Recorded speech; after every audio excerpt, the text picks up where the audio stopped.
সে সিংহাসনের জন্য পাগল হয়ে গেল। সে গেল দিল্লির বড় এক বুজুর্গের কাছে, আল্লাহওয়ালার কাছে, যে বলতেছে, হযরত, দিল্লির সিংহাসনটা যেন আল্লাহ আমাকে দেন, দিল্লির সিংহাসনের মুকুটটা যেন আমি পাই, আপনি দোয়া করে দেন। তো বুজুর্গ যখন নাকি এই কথা বলছে, সে বুজুর্গ নিজের জায়গা ছেড়ে দিয়ে এসে ওনাকে ইকরাম করে বসতে বলছে। একবার, দুইবার, তিনবার বলছেন, না না না হযরত, না না না। উনি বসেন নাই। এরপরে যখন আবার বললেন, হযরত, দিল্লির সিংহাসনটা চাই, তুমি বললেন, দিল্লির সিংহাসন তো অফার করছিলাম তোমাকে, তুমি তো লও না। আল্লাহ আমাকে এই ইখতিয়ার দিয়েছিলেন, এখানে দাঁড়ে বয়ামু হয়ে পাবে, আমি তো এনে কাউরে বয় নেই, তোমার বয়াতে চাইছিলাম, তুমি কইছো, তুমি তো লও নাই, এটা তো আর হবে না। সাথে সাথে এখন দ্বারা তার আশপাশের যারা আছে এদের সবাইকে বললো, এই খবর যেন বাইরে লিক না হয়, খবর যেন বাইরে লিক না হয়। খবর লিক হয়নি, কিন্তু খবর লিক হয়েছে আওরঙ্গজেবের কাছে যে ভাইজান কোথায় গেছে, অমুক বুজুর্গের সাথে দেখা করতে গেছে। তো উনি চিন্তা করতেছেন, অমুক আল্লাহওয়ালা বুজুর্গ এই বর্তমানে ওই মাজার সাজায় রেখে ওরসওয়ালা বুজুর্গ না, ওরস মরুর যারা করে আল্লাহ তাদেরকে সহি বুঝ দান করেন বলে আমি। এটা কোনো বুজুর্গের কারবার না, এগুলো বিদআত। আল্লাহ বিদআত থেকে গোটা জাতিকে বাঁচবার তৌফিক দান করেন। কোন কবরকে পূজা করা, কোন কবরকে সেজদা করা, সে যে কোনো নিয়তেই করুক না কেন, জিন্দা মানুষ মুর্দা মানুষ, সে যত বড় ওলিই হোক না কেন, সেজদা করা হালাল না হারাম। এই জন্য এই সমস্ত জায়গা থেকে আল্লাহ আমাদেরকে বাঁচবার তৌফিক দান করেন। সত্যিকারের খাঁটি বুজুর্গ মুত্তাবিয়ে সুন্নত, সুন্নতের বাইরে এক কদম রাখে না, তাহাজ্জুদ মিস হয় না, ফরজ নামাজ কোনটা তাকবীরে উলার সাথে ছুটে না, নবীজির কোন সুন্নত ছুটে না, এরকম আল্লাহওয়ালা বুজুর্গ। আওরঙ্গজেব খবর পাইলেন ভাইজান ভেনে গেছে, উনি চিন্তা করতেছে, আশ্চর্য কারবার, মুরগি চোরা ভেনে গুলোকে, ৭১-এর মুরগি চোরা তো হেনে যাওয়ার কথা না, ও তো আল্লাহ আল্লাহদের কাছে যাই না, ওখানে গেল কেন, নিশ্চয়ই কোনো কি আছে। উনি চিন্তা ভাবনা করে বের করছেন, মনে হয় কেউ তারে কইছে উনি বড় আল্লাহওয়ালা বুজুর্গ, ওনার কাছে গিয়ে দোয়া নিলে পরবর্তীতে মনে সিংহাসন পাওয়া যায়, মনে হয় এই জন্যই গেছে। আওরঙ্গজেব আলমগীর একা একা নিজে নিজে অ্যানালাইসিস করে এই জিনিস বের করছে, বের করে ভাইজান বাইরে আসার পর পরে সে দৌড় মারছে হুজুরের কাছে, যাই বলতেছে, হযরত, দিল্লির সিংহাসনের মুকুটটা আমাকে দেন। তো উনি দাঁড়িয়ে আছেন, একবার বলছেন বসে না, দুইবার বলছেন বসো, বসেন নাই, আদব হযরতের জায়গায় কিভাবে বসে। তৃতীয়বার যখন বলছেন বসেন, আওরঙ্গজেব আলমগীর, আল আমরু ফাওকাল আদব, আদেশ পালন এটা আদবের সর্বোচ্চ পর্যায়ে। আমার মন চাচ্ছে না বসতে, কিন্তু উনি বলছেন, তিনবার বলে দিচ্ছেন। তো এবার আওরঙ্গজেব আলমগীর এখানে বসে পড়ছেন, বসে পড়ার পরে আবার দোয়া চাইছেন। কিছুদিন পরে, হুজুর আপনার কাছে আসছি, হাদিয়া তোফাও দিছে, হুজুর আসছি আপনার কাছে একটু দোয়া নেওয়ার জন্য, দিল্লির সিংহাসনের মুকুটটা যেন আল্লাহ আমাকে দেয়, উম্মতের খেদমত করা দরকার, আমার ভাইদের ভিতরে যা আছে তাদেরকে তো আপনি চিনেন, এরা যদি ক্ষমতার ভিতরে আসে তো তাহলে গোটা দেশ রসাতলে যাইতে আর দেরি লাগবে না, সব শেষ হবে, এরা নারী নিয়ে মদ নিয়ে মেতে থাকে, এই সমস্ত লোকের হাতে ক্ষমতা গেলে তো গোটা ভারতবর্ষ শেষ। তো আল্লাহ তাআলা যেহেতু আমাকে দ্বীনের বুঝ দান করছেন, ইউসুফ আলাইহিস সালাম যেভাবে চাইছিলেন, ইজআলনি আলা খাযাইনিল আরদ, বাদশার কাছে বলছিলেন, আমাকে আপনি এই রাজ ভান্ডারের দায়িত্বটা দিয়ে দেন, ইন্নী হাফিজুন আলিম, কারণ আমি একজন সত্যিকারের রক্ষণাবেক্ষণকারী এবং আমি একজন আমানতদার, আমি জানি কিভাবে কি করতে হবে, আমার এই জ্ঞানও আছে, আপনি আমাকে এটার দায়িত্ব দেন। ইউসুফ আলাইহিস সালাম যেমন রাজত্বের গুরুত্বপূর্ণ পার্ট, এই ভান্ডারের দায়িত্ব চেয়েছিলেন, তো আমিও ইউসুফ আলাইহিস সালামের মতো করেই চাইতেছি। তার কারণ হলো, ইউসুফ আলাইহিস সালাম চেয়েছিলেন এই কারণে, উনি দেখেছিলেন যে উনি ছাড়া আর কেউ এখানে উপযুক্ত নাই, এই দায়িত্বে যদি অন্য কেউ যায় তাহলে গোটা দেশের মানুষ দুর্ভিক্ষের কবলে পড়ে মারা যাবে, হাজার হাজার মানুষ মারা যাবে।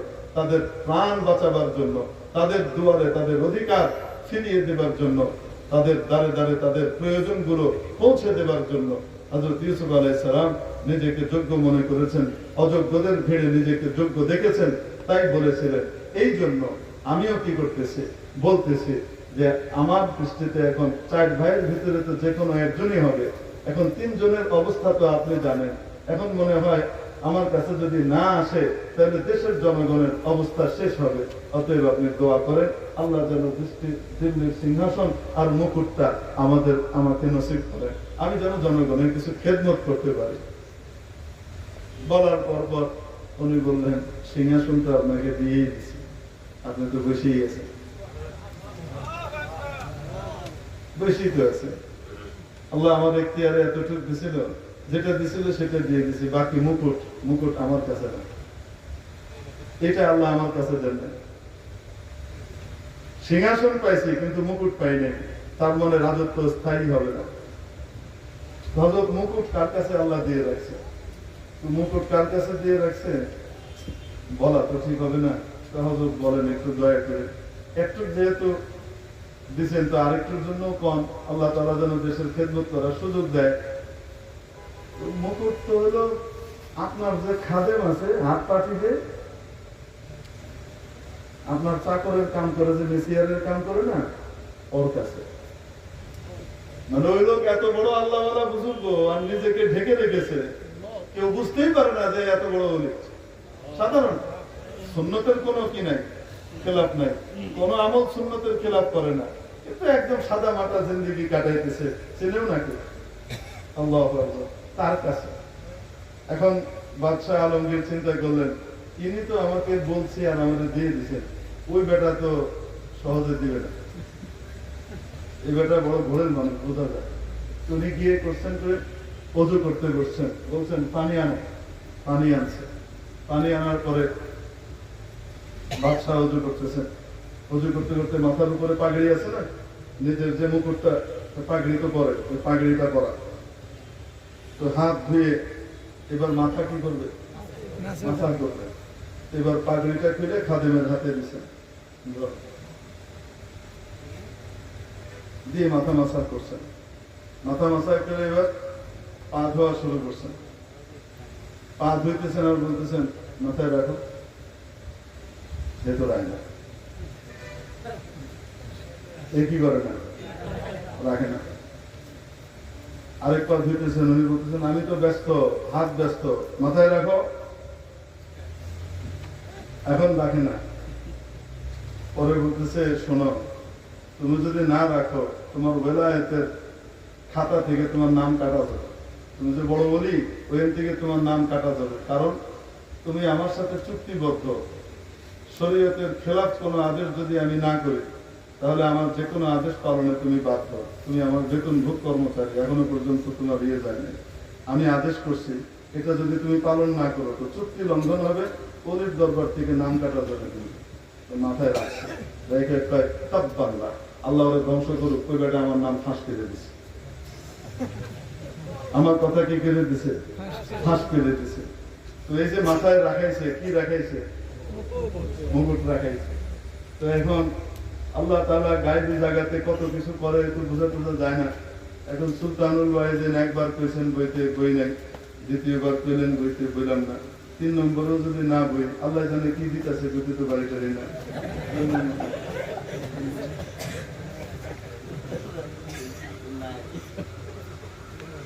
না থাকলে আল্লাহ দান করুক।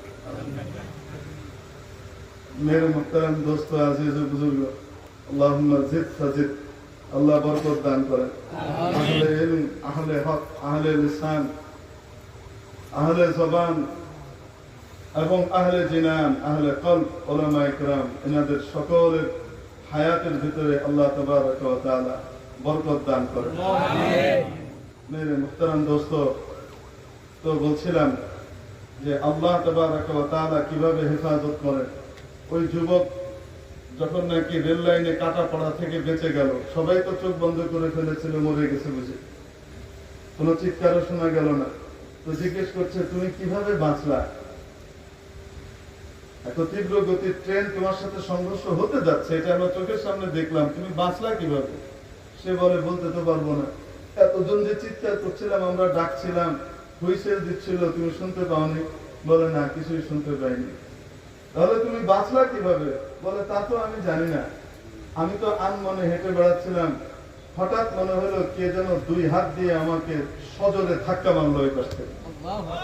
কে যেন ধাক্কা মারলো, আমি ছিটকে বাইরে পড়ার পরে দেখি আমার পাশ দিয়ে ঘড় ঘড় করে বিশাল ট্রেন চলে যাচ্ছে। কে ধাক্কা মেরেছে? কেউ ধাক্কা মারেননি, রব্বুল আলামিন এই ব্যক্তির মৃত্যু এইভাবে ট্রেনে কাটা পড়ে লেখেন নাই। এই মুহূর্তে তার কপালে আল্লাহ বিপদ রাখেন নাই। অতএব ওই যে 10 জন মালায়েকায়ে হাফাজা সুরক্ষা দেওয়ার জন্য যে 10 জন ফেরেশতাকে আল্লাহ নিয়োজিত করে রেখেছেন, তাদের কেউ ধাক্কা দিয়ে এই বিপদ থেকে সরিয়ে দিয়েছে। হেফাজত করেন কে? আসতে বলেন, বাঁচান কে? মারেন কে? হযরত জুনায়েদ বাগদাদী রাহমাতুল্লাহ আলাইহি বিখ্যাত বুজুর্গ ছিলেন। হযরত আল্লামা মুফতি তাকি ওসমানী সাহেব দামাত বারাকাতুহুম এর কিতাব আছে তারাশি, এটা শুরু জামানার কিতাব, যখন ওনার অল্প স্বল্প কিছু রিসালা বের হচ্ছে। ওই তারাশের ভিতরে এক ঘটনা হযরত লিখছেন, মানে নির্বাচিত ঘটনাগুলি ওনার দীর্ঘ মোতালা এবং অধ্যয়নের যে বিশাল ব্যাপ্তি আছে, তার ভেতর থেকে বিশেষ বিশেষ জিনিস উনি টুকে রেখেছিলেন, সেইগুলা কি করেছেন একসাথে জমা করে দিয়ে দিয়েছেন। বড় চমৎকার বই। তোর মধ্যে একটা ঘটনা লিখেছেন যে জুনায়েদ বাগদাদী রহমতুল্লাহ আলাইহি শুরু জমানায় বড় বুজুর্গ ছিলেন, শুরু জমানায় ছিলেন জাতীয় বীর, বড় পালোয়ান ছিলেন।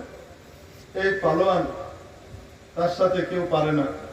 তো প্রত্যেকদিন পালোয়ানদেরকে তো ব্যায়াম করা লাগে, ব্যায়াম করতে হয় না? তো উনি বাগদাদে ইরাকের যে বিশাল এক নদী আছে দিজলা, এই দিজলাতে স্রোতের বিপরীতে সাঁতার কাটতেন। তাহাজ্জুদের সময় উঠে পড়তেন, উঠে গিয়ে ফজরের নামাজ টামাজ নাই, শরীর ঠিক রাখতে হবে কি নাই, ফজরের নামাজের খবর নাই, উঠতেছে তাহাজ্জুদের সময়, ওইটা মসজিদে জামাতে যায় না, মর্নিং ওয়াকে বাইরে। আরে আছে না নাই? আরে ভাই, কত মানুষ ফজরের নামাজে জামাতে অংশগ্রহণ করার জন্য পাগল হয়ে থাকে, চোখ খুলে না, উঠতে পারে না অনেক সময়, ঠিক কিনা? অনেকে আছে অ্যালার্ম দেওয়ার পরে উঠতে পারে না। এই আপনার এখানে আসার ঠিক আগ মুহূর্তে এক ইঞ্জিনিয়ার সাহেব ফোন করছেন, উনি এই সমস্যায় বলতেছেন, হুজুর অ্যালার্ম দিয়ে রাখি, ঘুম ভাঙে না, ঘুমের ভিতরে আমি অ্যালার্ম অফ করি, টের পাই না, মোবাইলটাকে দূরে নিয়ে রাখি যেন টপ করে বন্ধ করতে না পারি, উঠা লাগে, ওই অবস্থাতেও ঘুমের মধ্যে উঠে গিয়ে বন্ধ করে এসে আবার শুয়ে থাকি, আমি টের পাই না, কি করতে পারি? এনে মুহতারাম দোস্ত, কত মানুষ ঘুম থেকে উঠতে পারে না। রব্বুল আলামিন তোমাকে আমাকে যে তাহাজ্জুদের সময় ফজরের ওয়াক্তে উঠবার তৌফিক দান করেছেন, এটা কত বড় নিয়ামত। উঠবার পরে আমি নামাজের দিকে গেলাম না, আমি নামাজের দিকে না গিয়ে মর্নিং ওয়াকে গেলাম, কত বড় নাফরমানি, কত বড় নাশকরি। হিন্দুস্তানে টাঙ্গা চালক ছিল, ঘোড়ার গাড়ি ছিল, টমটম এক লোকের। তো সেই লোক, তার 3 ছেলে ছিল। প্রত্যেক দিন তাহাজ্জুদের সময় সে উঠত, উঠে মানুষজনকে স্টেশনে নিয়ে যেত ট্রেন ধরাবার জন্য। কি ধরাবার জন্য? ট্রেন ধরাবার জন্য স্টেশনে নিয়ে যেত প্রত্যেক দিন। উঠতো তাহাজ্জুদের সময়, ট্রেন ধরাই ফেলছে, ফজরের ওয়াক্ত হয়েছে, সে ফজর করতো না, তাহাজ্জুদ তো করতোই না, ফজরও করতো না। তো ছেলেরা বলতো, আব্বা আমরা উঠতে পারি না, অনেকে উঠতে পারে না, তুমি তাহাজ্জুদের সময় উঠে যাও, তাহাজ্জুদ না করতে পারো, তুমি তোমার দুনিয়ার কামটাও তো করছো, কামাই তো তুমি করছো, স্টেশনে মানুষ দিয়ে আসছো, তো তাহলে তুমি ফজরের ওয়াক্তটা হইলো, নামাজটা পড়তা, তাহলে রাখতাম নামাজটা, লাগতো না, নামাজ পড়তো না। কিন্তু সে ওই যে মানুষ কালেক্ট করতো, যে লোকজনকে নিয়ে যেত তাহাজ্জুদের সময়, কি বলে নিয়ে যেত জানেন? একটা সে মানে গানের মতো বানাইছে, সুর দিয়ে বলতো, আর মানুষকে ডেকে ডেকে নিয়ে যেত। এক সওয়ারি, দো সওয়ারি, 4 চারানা স্টেশন। সে সুন্দর করে গানের মতো গাইতে, এরকম শেরের মিসরা বানাইছে, আদা শের। এক সওয়ারি, দো সওয়ারি, 4 চারানা স্টেশন। সওয়ারি একজন হোক, চাই 2 জন হোক, 4 আনা দিলেই হবে। আমি 4 আনা দিয়ে কি করবো? স্টেশনে নিয়ে যাই। আমার স্টেশন পর্যন্ত যাওয়ার ভাড়া 4 জন, 1 জন বসো আর 2 জন বসো, কোনো অসুবিধা নেই। এই কথা বলতো, কিন্তু ফজরের নামাজ পড়তো না। মৃত্যুর সময় যখন এই ব্যক্তির মৃত্যুর সময় ঘনিয়ে আসলো, মুমূর্ষু অবস্থা, ছেলেরা চারিদিকে বসে বুঝতে পারতেছে যে বাবা মনে হয় আর টিকবে না, যে অবস্থা, শ্বাস ফুলে গেছে, ডাক্তারের কাছে নেওয়ার মতো অবস্থা নাই। তো তারা কালিমা তালকিন করতেছে। মসজিদ থেকে হুজুরকেও নিয়ে আসছে, হুজুর কালিমা পড়ে একটা আমার বাবাকে কালিমার সাথে যেন বিদায় নেয়, ইমানের সাথে যেন যায়। শেষ কথাটা যেন লা ইলাহা ইল্লাল্লাহ। নবীজি সাল্লাল্লাহু আলাইহি ওয়াসাল্লাম ইরশাদ করেছেন, যার প্রথম কালিমা হবে লা ইলাহা ইল্লাল্লাহ, যার মুখের প্রথম বাক্য হবে জীবনের লা ইলাহা ইল্লাল্লাহ, শেষ বাক্য হবে লা ইলাহা ইল্লাল্লাহ, মাঝখানে কোনো হিসাব নেওয়া হবে না, দাখালাল জান্নাহ, সোজা জান্নাতে চলে যাবে। শেষ কালিমাটা নিজের বানানোর জন্য আমাকে তো মেহনত করতে হবে, কিন্তু প্রথম কালিমাটা লা ইলাহা ইল্লাল্লাহ হওয়ার জন্য আমার তো বুঝ নাই, আমার বাবা মা, আমার সোসাইটির দায়িত্ব, ঠিক কিনা? এজন্য নিজের বাচ্চাকে ইঞ্জিনিয়ার বানান, ডাক্তার বানান, ব্যারিস্টার বানান, মিনিস্টার বানান, কোনো বাধা নাই, কোনো নিষেধ নাই। ইসলাম বলে সব পেশার লোকেরই দরকার পৃথিবীতে আছে, কিন্তু সবার আগে নিজের বাচ্চাটাকে মুসলমান বানান। মুসলমান বানানোর জন্য মাদ্রাসায় 3টা বছরের জন্য দিয়ে দেন। 3 বছরে এই বাচ্চা আলিফ বা তাসা থেকে শুরু করে কোরআনে কারীম আগাগোড়া সহি শুদ্ধভাবে পড়তে শিখবে। কোরআনের বিশেষ বিশেষ গুরুত্বপূর্ণ সূরাগুলো, সূরা ইয়াসিন, সূরা রহমান, সূরা মুলক, গুরুত্বপূর্ণ সূরাগুলো সে মুখস্থ করতে পারবে। এই সময়ের ভিতরে 40 খানা হাদিস সে অর্থ সহ ইয়াদ করবে। দৈনন্দিন জীবনের প্রতিটা গুরুত্বপূর্ণ মাসআলা মাসাইল সে শিখবে। ইসলামের মৌলিক বিষয়গুলো, ফান্ডামেন্টাল বিষয়গুলো সে জানবে। আল্লাহ এবং রাসূল সম্পর্কে পরিপূর্ণ সচেতন হবে। আখিরাত নামে এক দিবস আছে, সে দিবস সম্পর্কে তার পরিপূর্ণ জ্ঞান অর্জন হবে। এবং দুনিয়াতে আল্লাহর পরে মা বাবা আমার সবচেয়ে বড় গুরুত্বপূর্ণ সাহারা, মা বাবার ইজ্জত সম্পর্কে ওয়াকিবহাল হবে। আত্মীয় স্বজন এবং সমাজের সাথে কি আচরণ করতে হবে সেটাও সে রাসূলের তরিকায় শিখবে। এবং তার পরবর্তীতে এগুলার সাথে সাথে এই 3 বছরের ভিতরে ক্লাস 1, 2, 3 এই 3টা ক্লাসে বাংলা, ইংরেজি, অঙ্ক, এই 3টা সাবজেক্ট, মূল সাবজেক্ট সে পড়ে শেষ করবে।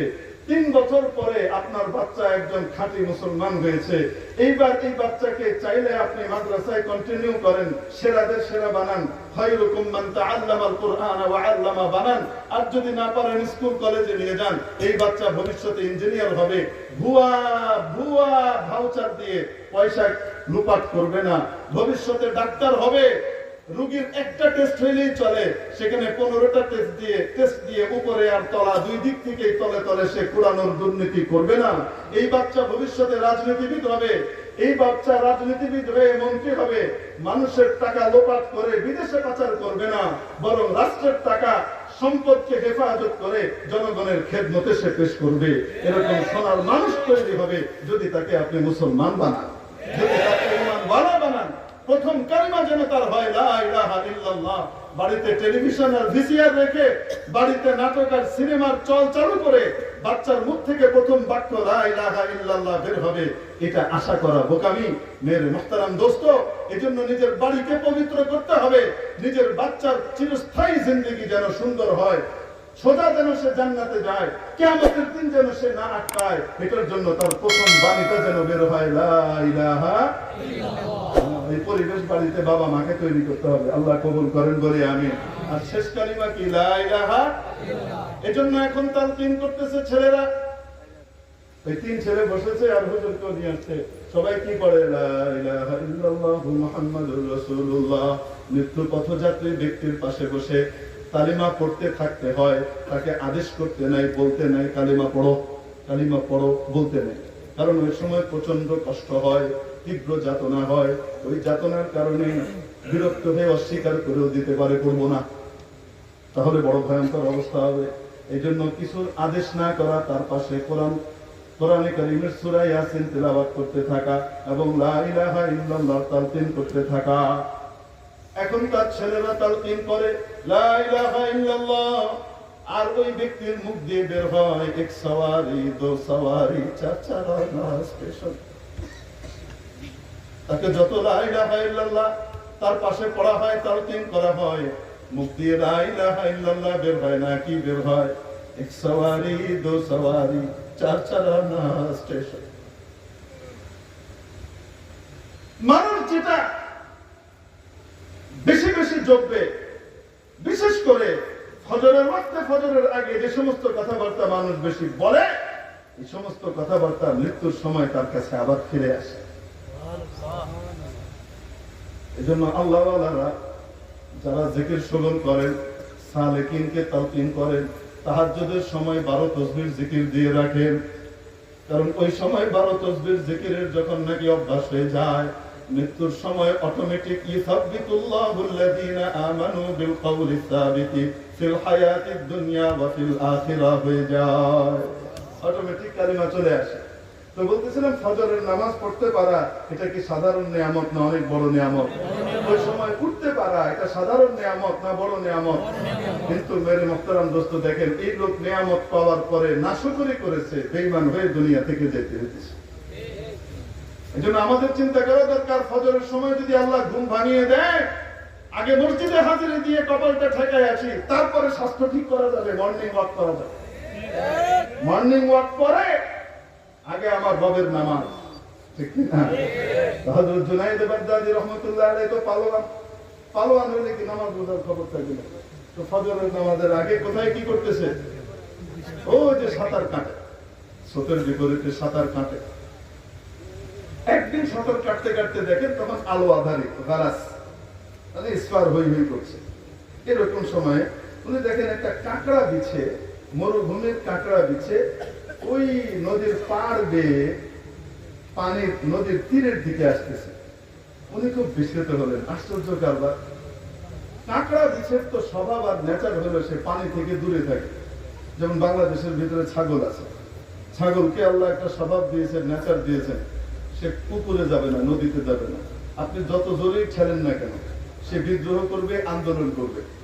যদি আপনি গলায় রশি ধরে টানতে থাকেন তাহলে টানের চোটে সে যে প্রতিবাদ জানাবে তার সামনের 2 পা দিয়ে, আর কোটর ছেড়ে চোখ বেরোয় আসতে চাইবে নিঃশ্বাস আটকে যাওয়ার কারণে, তারপরেও সে যাবে না। ঠ্যাং দুটাকে এমন ভাবে দিবে এরশাদ সাহেবের লাঙ্গল বানায় দিবে, তারপরেও সে কি করবে না, পানিতে যাবে না। আছে না নাই? এরকম নেচার আল্লাহ তাআলা দান করতেন। ওই কাঁকড়া বিছে গেছে, তো পানিতে যাওয়ার কথা না। এখন পানিতে যাওয়ার কথা না, ইটা পানিতে আসতেছে একা একা। ছাগল তো নদীতে নামার কথা না। ছাগল যদি নদীতে নামে তো বিশেষজ্ঞ মানুষ চিন্তা করবে ঝামেলা আছে মনে হয় ব্যাপারটা। এখন তাকিয়ে উনি কৌতূহলী হয়ে তাকিয়ে আছেন, কাঁকড়া বিছে কোথায় যায়। এই বিছে আসতে আস্তে আস্তে আস্তে একেবারে যখন নদীর তীরে চলে আসলো, প্রত্যেকে একটা কচ্ছপ এসে পিঠ ভাসিয়ে দিল নদীর তীরে। এই বিচ্ছু ওই কচ্ছপের পিঠে চড়লো। কচ্ছপ এবার বিচ্ছুকে নিয়ে এই পার থেকে ওই পারে রওনা দিয়েছে। সুবহানাল্লাহ বলেন। এই পার থেকে কোথায় রওনা দিয়েছে? ওই পারে রওনা দিয়েছে। রওনা দিয়ে ওই পারে যাওয়ার পরে বিচ্ছু লাফ দিয়ে নেমে চলে গেল, আর কচ্ছপ ডুব দিল। উনি খুব বিস্মিত হলেন। উনি বুঝলেন কারবার কচ্ছপে না, মূল বিষয় কিসে? বিচ্ছুতে। আল্লাহ আমাকে হয়তো অনেক কিছু দেখাবে। উনি এবার নদী ছেড়ে উঠে বিচ্ছুর পিছু পিছু রওনা করলেন। কোথায় যায়? যেতে যেতে যেতে যেতে দেখে বিচ্ছু এক জঙ্গলে ঢুকলো, উনিও ঢুকলেন। জঙ্গলের ভিতরে মাঝখানে গিয়ে দেখেন বিরাট এক খালি জায়গা, এবং সেখানে সবুজ ঘাসের চাদর বিছানো, এত সুন্দর। এখন সূর্য উঠে গেছে এতক্ষণে। আর সেই মাঠের মধ্যে এক সুন্দর যুবক, তাগড়া টকবগে তরুণ ঘুমিয়ে আছে। আর এই বিচ্ছু ওই যুবকের মাথা লক্ষ্য করে এগিয়ে যাচ্ছে দ্রুত গতিতে। উনি বুঝলেন বিচ্ছু গিয়ে এই যুবককে কামড় দেবে। অতএব আল্লাহ আমাকে দেখিয়েছেন, তার মানে হলো এই বিচ্ছুকে যেন আমি হত্যা করে যুবককে বাঁচাই। আল্লাহ এরকম কিছু চাচ্ছেন। তো এই জন্য হযরত জুনায়েদ দৌড় দেওয়া শুরু করলেন। উনি যত জোরেই দৌড় দেন, দেখেন যে বিচ্ছু তত গতিতেই দৌড়াচ্ছে। বিচ্ছুর দূরত্ব ওনার থেকে আর বিচ্ছুর থেকে ওই যুবকের দূরত্ব আর গতি সবকিছু মিলিয়ে উনি হিসাব করলেন পৌঁছানো যাবে না। মানে এই যুবকের মৃত্যু আমার চোখের সামনেই ঘটবে এই বিচ্ছুর কামড়ে। উনি যখন হতাশ হয়ে হাত ছেড়ে দিলেন, হাল ছেড়ে দিলেন, তখন ততক্ষণে এই বিচ্ছু পৌঁছে গেছে যুবকের মাথা থেকে প্রায় 2-3 হাত দূরে। এই সময় উনি দেখেন প্রত্যেকে এক বিষধর সাপ, মনে করেন এক কেউটে সাপ, এইভাবে ফনা তুলে যুবকের মাথার উপরে দাঁড়িয়েছে, ফনা তুলেছে, এখনই ছবল মারবে। উনি মনে মনে চিন্তা করেন, বলেন ইয়া আল্লাহ, এই যুবককে হত্যা করার জন্য ওই সাপই তো যথেষ্ট ছিল। ওই পার থেকে কচ্ছপের মাধ্যমে বিচ্ছুকে আনানোর তো কোনো দরকার ছিল না, মশা মারতে কামান লাগার দরকার ছিল না। কিন্তু হযরত জুনায়েদের এখনো বোঝার বাকি আছে, দেখা শেষ হয় নাই। হঠাৎ উনি দেখে ওই বিচ্ছুটা লাফ দিয়ে সাপের ফনার মধ্যে গিয়ে কামড় দিয়ে ধরলো, মাথাতে এমন জোরে কামড়ে ধরলো, সাপটা এক পর্যায়ে পাশে পড়ে এইভাবে কাতরাতে লাগলো। আছড়াতে আছড়াতে বিচ্ছুর বিষে এক সময় সাপটা মারা গেল। সাপটা মরে ওখানে যুবকের মাথার পাশে পড়ে থাকলো। আর এই বিচ্ছু তার নিজের বাড়ির দিকে রওনা করলো। যখন নদীর তীরে গিয়ে পৌঁছলো, কোত্থেকে যেন ওই কচ্ছপটা আবার এসে হাজির। কচ্ছপের পিঠে বিচ্ছু উঠলো, এপার থেকে ওই পারে তাকে আবার পৌঁছিয়ে দিল। হযরত জুনায়েদ বাগদাদী রাহমাতুল্লাহ আলাইহি এসে যুবকের দিকে তাকান আর অঝর দ্বারায় চোখের পানি ফেলেন আর বলেন, ও যুবক, তোমার মাধ্যমে রব্বুল আলামিন আমার চোখকেও খুলে দিলেন। ও যুবক, তুমি জানো না এই পারে তোমাকে একটা সাপ দংশন করবে, কপালে লেখা ছিল, কিন্তু মাওলা পাক তোমাকে এখান থেকে বাঁচাবেন, এই বিপদে তোমাকে ফেলবেন না, এটাও লেখা ছিল। এজন্য এই পারে যেহেতু সাপকে ঠেকানোর কেউ ছিল না, ওই পার থেকে বিচ্ছুকে এখানে আনবার ব্যবস্থা করার সবকিছু করে টরে রব্বুল আলামিন তোমাকে বাঁচিয়েছেন। তুমি তো জানবাও না, ঘুম থেকে উঠে দেখবা সাপটা মরে পড়ে আছে। তোমার মাবুদ তোমাকে কিভাবে বাঁচালেন, তোমাকে বাঁচাবার জন্য কি কি ব্যবস্থা নিয়েছেন, তুমি কল্পনাও করতে পারো না। মেরে মুহতারাম দোস্ত বুজুর্গ, এই ঘটনার পর থেকে হযরত জুনায়েদ বাগদাদীর জীবনের ভিতরে পরিবর্তন আসে এবং পরিবর্তন সাধন করে নিজেকে এত বড় আল্লাহওয়ালা বানিয়েছিলেন, যুগ শ্রেষ্ঠ ওলি হিসেবে উনি স্বীকৃতি লাভ করেছিলেন।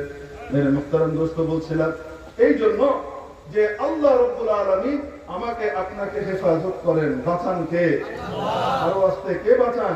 চারিদিকের কত বিপদ, এই বিপদ থেকে আমি আপনি যে বেঁচে আছি কেন? আদম আলাইহিস সালামের কাঠামোতে তৈরি হয়েছি, আল্লাহ আমাকে আপনাকে বানিয়েছেন।